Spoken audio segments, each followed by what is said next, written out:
여러분 안녕하세요.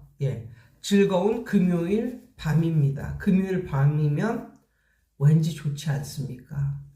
그래서 이 영상은 금요일 밤에 꼭 올리도록 하겠습니다. 지금 금요일 밤이에요. 그래서 이거 찍자마자 올릴 거예요. 난 항상 찍자마자 올리니까. 오늘 제가 말씀드리고 싶은 것은 금요일 밤에 맞게 약간 좀 프리스타일로 가면서 말씀을 드릴 건데, 돈에 관한 것입니다. 돈의 속성은 무엇일까? 돈을 잘 벌려면 어떻게 할까? 뭐 이런 것에 대해서 저는 많이 생각을 했었어요. 그만큼 돈을 좋아하기도 했고요. 근데 어느 날 이런 생각이 들더라고요. 한 30대 중후반 정도에 어떤 생각이 드냐면, 나는 얼마의 돈을 받으면 안정감 있게 살까, 평안한 삶을 살까를 봤을 때, 만약에 저는 이제 예수 믿는 사람이니까 이제 하나님의 이런 보호 이런 게 없는 상태로 누가 한 돈 50억 정도, 돈 50억 정도를 나한테 딱 주면서, 앞으로는 이게 너가 받을 수 있는 축복의 전부다. 앞으로는 그 누구도 너를 도와주는 사람도 없을 것이고, 너를 뭐 불행으로부터 뭐 보호해주는 그런 건 없을 거야. 대신 50억을 줄게. 이렇게 하고 던져놓고 갔어. 상상을 한 거지, 상상을. 그게 좋겠니? 아니면 날마다 그날 풍족하다고 느끼는 그 정도의 은혜가 날마다 너에게 부어지는 것이 좋겠냐, 이런 생각을 해본 거예요. 그랬을 때 저는 뭐 돈 50억이 아니라 100억을 준다 해도 돈만 받고 모든 축복이나 은혜는 다 거둬가는 것, 그거를 선택하지는 않겠더라고요. 그게 과연 은혜와 축복일까? 어디서 돈 50억이나 100억이 뚝 떨어졌어. 근데 그 이후로는 뭐 나를 옆에서 뭐 이렇게 지지해 주는 사람도 없고, 뭐 나를 보호해 주려고 하는 사람도 없고, 모든 뭐 사람들이 나에게 베푸는 자비나 뭐 이런 거, 그 다음에 하나님이 나에게 베푸는 자비와 마음의 평안, 이런 게 사라진다고 하면 돈은 아무 의미가 없는 것 같은 거예요. 그래서 제가 내린 결론은 뭐냐면, 돈은 갑자기 아프거나 뭐 그럴 수 있으니까, 돈은 아무 일도 안 하고 살아도, 그러니까 아무 직업도 안 갖고 그냥 살아도 한 2년 정도는 맘 편히 살 수 있는 그 정도의 돈. 우리 가족의 구성원들이 아무도 돈을 버는 사람이 없이 살아도 한 2년 정도 맘 편히 살 수 있는 그 정도의 현금 자산, 집하고 그 정도의 현금 자산 정도와 함께 매일매일 나에게 주님의 은혜가 임하면, 그게 훨씬 좋다. 뭐 이런 식으로 스스로 결론을 내버린 거예요. 그렇게 생각을 하니까 훨씬 마음의 평안이 생기면서 편안해지더라고요. 그러니까 돈을 막 쌓아놓고 아무런 은혜와 자비가 임하지 않는 삶보다는, 돈은 뭐 가족 구성원들 아무도 돈을 버는 그런 일을 하지 않고 한 2년 정도를 버틸 수 있는 정도의 현금 자산과 집과 차, 뭐 요 정도만 있으면 나는 만족하면서 살 수 있겠다, 이런 식으로 스스로 이제 결론을 내버린 거예요. 그래가지고 저는 지금 처음 말씀드리지만, 제 남편하고 결혼할 때 제 남편은 돈이 하나도 없었습니다. 그래서 그냥 집도 제가 사는 집에서 살고, 차도 그때 제가 그 미니 쿠퍼 차를 끌었거든요. 그러니까는 차도 저는 미니 쿠퍼를 끌었는데 남편은 이제 모닝을 끌었었어요. 모닝을.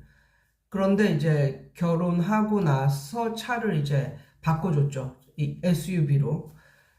아무튼 그렇게 하고 살았는데, 저는 정말 막말로 막 시가 쪽이 막 엄청나게 막 대단하면서 막 돈으로 나를 막, 돈을 가지고 나를 막 좌지우지하려는 그런 시댁 쪽보다는 지금 남편의 시댁 쪽이 훨씬 낫습니다. 예, 지금 남편의 시댁 쪽은요, 거의 저를 저를 며느리처럼 대하지도 않아요. 그러니까 저를 엄청 편안하게 그렇게 대해주고 계시고, 근데 결혼을 한 이후에, 결혼하기 전에는 남편은 사업을 했거든요. 그러니까 그 사업이 잘 안 된 거예요. 그래서 결혼한 이후에 제가 코치를 해가지고 이제 회사를 들어가서 월급을 받을 것을 권면을 했거든요. 그쪽이 훨씬 낫겠다. 제 남편은 실력은 있지만 이런 경영 쪽 아니면은 그런 쪽에 좀 재능이 없는 것 같아요. 그래서 자, 당신은 그냥 IT 그쪽의 연구원 그런 쪽이 훨씬 맞는다 해가지고 이제 제 남편은 결혼하고 나서 본인의 사업을 이제 정리를 하고 이제 회사원으로 이제 들어갔거든요. 근데 그 이후로 돈을 잘 벌어다 주고 있습니다. 그래서 저는 결혼할 때 누가 돈을 더 많이 갖고 있니, 적게 갖고 있니, 이건 좀 별로 바람직한 그런 건 아닌 것 같고, 아무튼 저는 그랬어요, 저는. 그래서 거의 제 돈으로 다 하고 다 산 거죠. 예. 근데 아무튼 남편은 그 이후로 돈을 잘 벌어다 줬기 때문에 저는 엄청나게 이제 만족을 하면서 이제 살고 있습니다. 그런데 제가 여태까지 살면서 두 가지 돈의 속성을 알았습니다. 예, 이거는 정말 맞는 것 같더라고요. 이게 뭐냐면 첫 번째, 돈은 내가 써야 들어온다는 것을 알았어요. 그러니까 내가 쓰음 없이 받기만 하려는 것, 이거는 안 된다. 근데 제가 이제 받은 느낌은 내가 쓰면 반드시 그 이상으로 들어온다. 이것은 모든 범주에 다 적응이 되는 거예요. 그래서 제가 선생님들께도 뭔가 어머니들이 오면 그냥 말로만 나발나발 이러면서 하려고 하지 말고 뭔가를 줘라. 그래서 뭔가 키트를 마련해서 그 키트 속에 선물이라든지 이런 걸 준비를 해서 뭔가 줘라. 그러니까 이게 지구가 돌아가는 아니면 온 세상이 돌아가는 법칙이라는 생각이 들고 돈은 써야 벌린다. 이게 맞는 것 같아요. 특히 내 자신을 위해서 쓰는 게 아니라 남을 위해서 써야 그 이상의 것이 벌린다. 라는 그런 걸 저는 느꼈습니다. 확실히 그래요. 확실히. 내가 누군가에게 그냥 대가 없이 그냥 뭔가를 이렇게 주잖아요. 그럼 반드시 그거를 그냥 받아 먹고 그냥 받아 먹고 땡인 사람은 거의 10명에 1명? 그렇지만 10명에 9은요, 내가 이걸 주잖아요. 그러니까 우리 집에 이게 너무 많아. 그래서 갖고 있어도 유효기간이 지나고 이럴 것 같아. 그래가지고 주위에 있는 사람한테 줘. 이게 필요해 보이는 사람한테 줘. 그러면 그 사람도 반드시 당장은 아닐지라도 뭔가 나에게 필요했던 뭔가를 그 이상을 주더라고요. 그게 저는 너무나 신기했어요. 그러니까 남을 줄 때 제 마음은 어떠냐면 어차피 내가 이거 가지고 있다가 유효기간 다 되고 이러면 쓰레기에 버릴 건데 그냥 남한테 버리자라는 심정으로 그냥 이 사람이 나한테 뭘 주겠지 이런 거는 전혀 생각 없이 그냥 주거든요. 그런데도 꼭 나중에 이렇게 들어오는 걸 보면 이게 너무나 신기합니다. 그래서 저는 이런 걸 깨달았어요. 지금은 없지만 저 어렸을 때 시골에 가면 펌프가 있었거든요. 펌프에 물을 끌어올리려면 마중물이 있어야 돼. 마중물을 이렇게 부으면은 이제 펌프에 물이 이제 올려져서 이렇게 물이 콸콸콸콸 나오더라고요. 근데 그걸 보면서 정말 이 돈도 마중물이 있어야 된다는 것을 알았어요. 그래서 내가 뭔가를 이렇게 쓸 때, 그런데 내가 A라는 사람에게 돈을 쓴다고 A가 나한테 뭔가를 해주는 그런 것도 있지만, 그냥 내가 선한 일에 돈을 쓰는 거예요. 그냥 선한 일에. 뭐 아프리카의 어린이들을 위한 그런 재단에다 보낼 수도 있고, 뭐 선교사님에게 보낼 수도 있고, 그냥 이렇게 돈을 쓰면 그게 그만큼의 돈의 가치가 어디서부턴가, 아니, 그만큼의 돈의 가치가 아니라 그거 이상의 돈의 가치가 들어온다는 것을 알았어요. 예. 그게 나이가 먹어가면 갈수록 그렇다는 것을 알았어요. 그래서 이게 아무것도 안 주면 아무것도 안 돌아오거든요. 근데 주면 그 이상의 것이 반드시 돌아온다. 그러므로 쓰고 살아야죠. 쓰고. 그 성경에서는, 그러니까는 약간 기독교적인 맥락에서 보면 이렇게 11조라고 있잖아요. 하나님께 내가 그 달에 벌은 것의 10분의 1을 뭐 이렇게 좋은 일에 쓰는, 좋은 일에 쓴다. 뭐 교회에 써도 되고 아니면 뭐 불우이웃 돕기에 써도 되고, 아무튼 내가 번 거에 10분의 1을 쓸 때 어떤 분은 이렇게 말씀하시더라고요. 그 쓰는 게 바로 다음에도 더 많은 돈을 벌고자 하는 그 씨앗 같은 거라고. 씨앗 같은 거라고. 그러니까 우리가 이렇게 농작물을 수확할 때도 그걸 100%다 먹는 게 아니라 내년을 위해서 씨앗을 받아두잖아요. 그렇게 한 10분의 1 정도는 씨앗으로 받아두잖아요. 그럼 그걸 심으면 또 그거에서 또 많은 열매가 맺히고 이러기 때문에 그렇게 좋은 일에 쓰고 이런 게 한 10분의 1 정도가 적당하고, 그것은 씨앗 같은 구실을 한다라는 식으로 말을 하는 사람도 있는데, 그게 정말 맞는 것 같아요. 그리고 두 번째, 돈에 대한 깨달음은 뭐냐면, 막 허례허식하고 뭐 이런 게 아니라 그 돈을 써야 될 계획이 반드시 있다면 어떤 방법으로든지 그 돈은 나에게 들어온다. 이건 정말 강력한 믿음이거든요. 그런데 그게 맞는 것 같아요.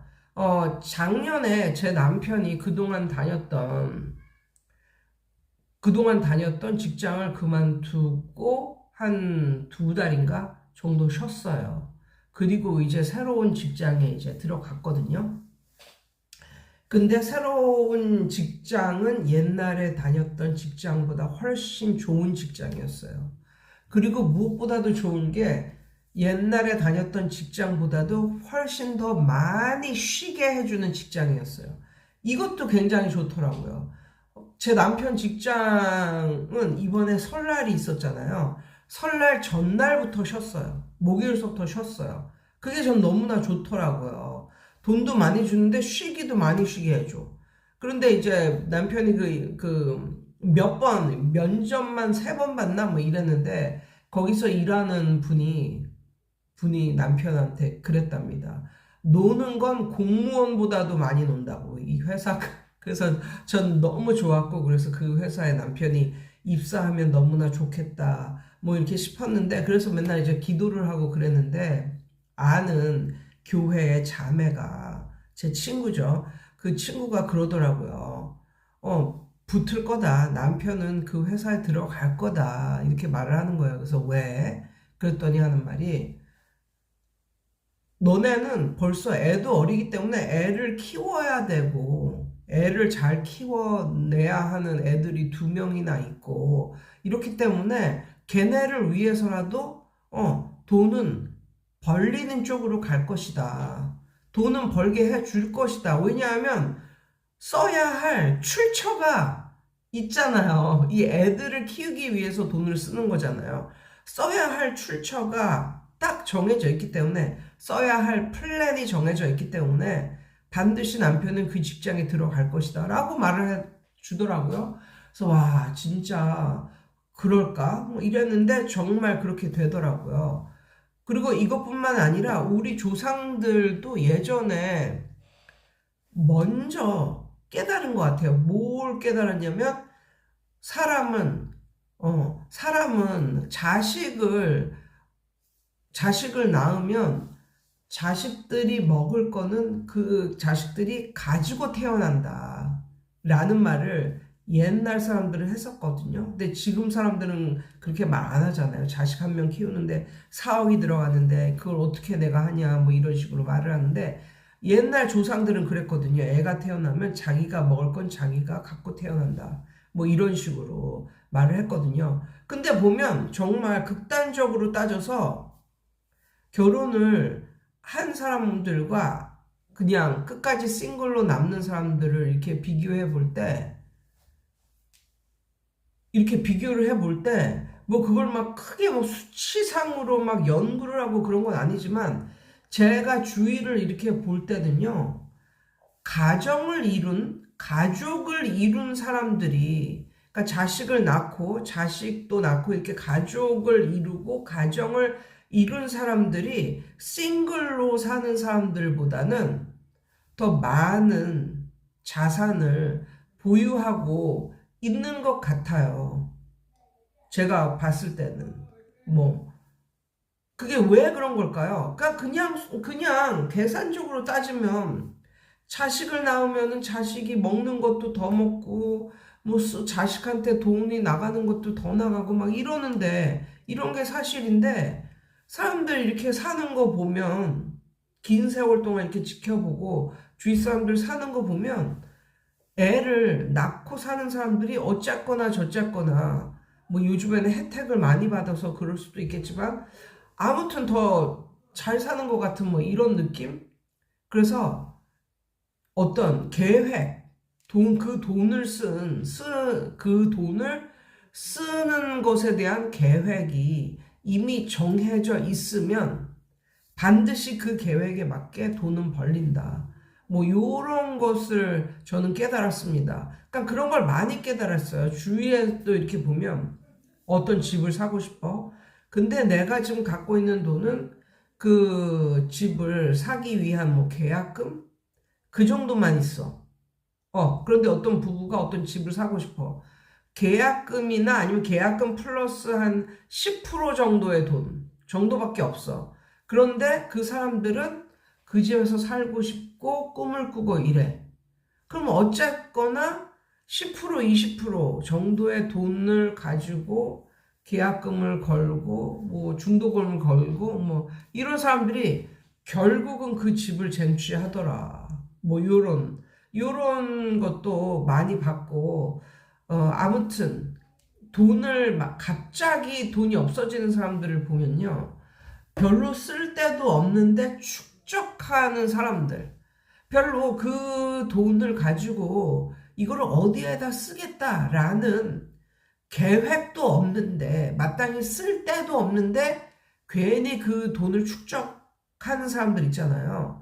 그러다가 갑자기 누군가가 아파서, 가족 중에 누군가가 아파서 돈이 다 나가고, 뭐 그런 게 있는 것 같더라고요. 그런 게. 제가 느끼는 그런 느낌은. 저는 이런 아이들을 가르침에 있어서 그런 경우를 굉장히 많이 봤어요.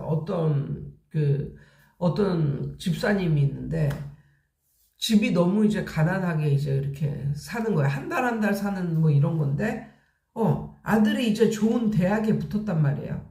아들이 좋은 대학에 붙었어. 근데 등록금을 마련할 길이 없는 거야, 등록금을. 좋은 대학에 붙었는데. 그래서 정말 노심초사하고 있는데, 등록금 내기 바로 하루 전, 누군가, 그 아들의 등록금을 걱정하는 친척이나 이런 사람이 등록금을 딱 주는 뭐 이런 거? 그러니까는 자식을 교육시키고 이런 거는 나쁜 게 아니잖아요. 그러니까 어떻게 보면 좋은 건데 좋은 거에 쓸 계획이 이미 정해져 있으면 반드시 하나님은 그 곳간을 채우신다. 약간 그런 것을 저는 알았습니다. 그래서 이제 교회 뭐 목사님들도 이렇게 보면은 뭐에 대한 계획이 잡혀져 있으면 어떻게 해서든지 이렇게 해가지고 그 계획을 이뤄가시는 이제 좋은 계획이죠. 뭐 아프리카에 뭐 어디에 뭐 우물을 뭐 30개를 뭐 뚫는다든가 뭐 아프리카 어디에 뭐 집 몇 채를 뭐 지어준다든가 뭐 이런 식으로 이런 계획이 선한 계획이 있으면 반드시 하나님은 그 곳간을 채우신다. 왜? 선한 계획이 잡혀 있으니까. 그래서 저는 돈을 쓸 계획을 먼저 써놔라. 이게 정말 중요하구나. 그러니까 나는 이 정도의 돈이 필요한데 이거는 여기에 쓰고 이거는 여기에 쓰고 이거는 여기에 쓰고 이런 식으로 돈을 쓸 계획을 정해놓으면 반드시 그거는 채워진다. 그런 걸 느꼈고 만약에 돈을 쓸 데도 없고 받아서 할 것도 없고 이 사람은 받아서 그냥 축적만 하는 그런 상태? 좋은데 쓰지도 않고 뭐 어디다가 쓰지도 않고 선한 의도로 선한 곳에 쓰지도 않으면서 그냥 이것을 축적만 하는 그런 상태라면 그런 사람은 당분간은 돈을 벌 수 있을지 모르겠지만 꼭 한 번에 나가는 그런 또 일이 있더라고요. 그래서 너무 돈을 못 벌면 어떻게 할까? 뭐 이런 식으로 너무 인생을 살아가면서 그렇게 너무 돈의 노예처럼 이렇게 열심히는 살아가야 되겠지만 그 돈 때문에 나의 행복 뭐 이런 거까지도 다 희생을 시킨다면 이거야말로 물질 만능주의, 만몬주의라고 하잖아요. 물질이 최고다 이렇게. 그 만모니즘에 완전히 빠져서 사는 그런 사람이 아닐까 싶어요. 그리고 제가 요즘에 좀 자주 보는 하와이 대저택 그분은 예수를 믿거나 그런 사람은 아닌 것 같은데 그냥 그 사람은 그냥 세상이 돌아가는 원리 뭐 이런 식으로 그런 쪽으로 이제 말을 하시는 분인데 뭐 예전보다는 그 채널을 그렇게 많이 보지는 않지만 어느 정도 이렇게 오디오북처럼 이렇게 뭐 집안일을 하면서 뭐 들을 거 없으면 이제 그걸 듣고 있는데 거기서도 이제 그런 식으로 말을 하더라고요. 그러면서 뭐라고 말하냐면 이런 어떤 직업을 갖고 일을 할 때 그 일을 하는데 너무너무 스트레스를 너무너무 극심하게 받아가지고 그 일을 하면서 본인의 몸조차도 아파오고 병이 들 지경이라면 그 직업은 때려치는 게 좋다. 뭐 이런 식으로 말을 하더라고요. 그렇잖아요. 우리 모두 학원인이지만 아이들을 가르치고 이러는 데 있어서 약간의 가끔가다는 스트레스를 받지만 보통은 아이들을 가르치면서 힐링을 느끼지 않나요? 이제 가끔가다 이제 기분 나쁜 이런 상황이 오긴 하겠지만 전체적으로는 즐기면서 하는 선생님들이 많단 말이에요. 그런데 학원업이라도 내가 진짜 애들이 지긋지긋하게 싫고 오로지 돈 때문에 이거를 하고 있는데 그냥 죽지 못해서 사는 심정으로 이걸 하고 있다. 만약에 이런 심정이라면 그거는 학원 일이 본인에게 안 맞는 거예요. 그런 분은 이걸 따로 때려치고 다른 본인의 적성에 맞는 일을 찾아가는 게 좋을 거예요. 만약에 그 일을 계속한다 해도 돈은 벌리지 않습니다. 근데 제가 이렇게 생각하고 있는 것과 비슷한 말을 하와이 대저택 그 분도 말씀을 하더라고요. 아무튼 오늘은 돈에 대해서 느낀 저의 헛소리 두 가지. 두 가지. 돈을 쓰는 선한 계획이 있으면 반드시 그 고가는 채워진다. 첫 번째. 그리고 두 번째. 돈에도 마중물이 필요하다. 즉, 내가 돈을 써야 돈이 들어오지, 내가 돈을 하나도 안 쓰는데 돈이 들어올 수는 없다. 내가 선한 일에 돈을 쓰면 그게 마중물이 돼서 어쨌거나 저쨌거나 우주의 메커니즘으로 아무튼 내가 돈을 먼저 쓰면 그것이 좋은 곳에 내가 돈을 쓰면 그것에 더블이 되어서 그거보다 더 많은 돈이 들어오게 되어 있다. 내가 절대로 돈을 쓰지 않으면 돈은 들어올 수가 없다. 예, 요 두 가지. 입니다. 여러분 오늘 밤도 좋은 저녁 시간 되세요.